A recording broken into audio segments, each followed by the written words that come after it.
Guys, maggulay tayo ng lauoy. So, ayan guys, mayroong okra. Maglagay pa rin ng kamatis kahit mahal.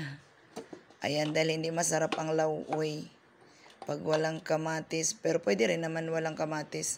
Yang buto itinabi ko na kasi itatanim ko yan doon sa taas. At thank you kay Ma'am Shi Iris. Ito may pasalubong siyang buwad at mais na bigas. So, galing tong Iligan guys. Makikita nyo yan, buwad na putput. Ayan, dami guys, grabe. Buwad na putput o buwad nga. Parang, kuhan man na sa amo, diri ka ng, ang tawag niyan? Yung gagmay nga buwad. Parang galunggong siya. Ayan. Ayan guys, natuyo. Kanang gagmay ba? Nga mura siya tamban, nga gagmay. Lupoy pala, sorry. Lupoy.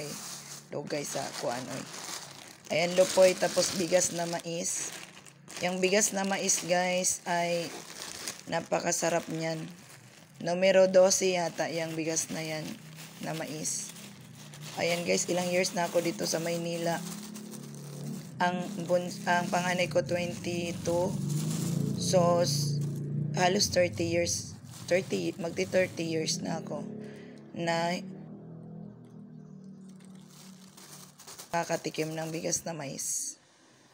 So, ayan guys. Ayan, marunong ako talaga magluto ng bigas na mais. O, diba, luto na yung bigas na mais. Lami kayo na guys, sumot kayo, labinag ka ng dukot. Ayan, lauoy. Yan, nagluluto ako ng lauoy guys.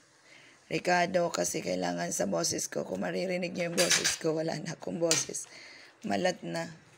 So, ayan guys, lauoy, tapos alugbati, malunggay, okra, at bigas na mais. So, mga una ta guys, lauoy, lamias lauoy guys, buwad nga putput, o ginamos. Kanang ginamos guys, sinatag po na, gikan po nagpangasinan sa pasalubong sa akin. So, kain. Kain na tayo guys, kay gutom na. So, nagmamadali na talaga ako dyan guys, oy. Para makahigop na tagsabaw habang init ang bugas nga mais, init po ang lauoy. O, diba, lami kayong higop, nam. Lami kayong okra guys, malunggay, alugbati. Lami na kayo, makawas panuhot. Tambal sa akong lalamunan.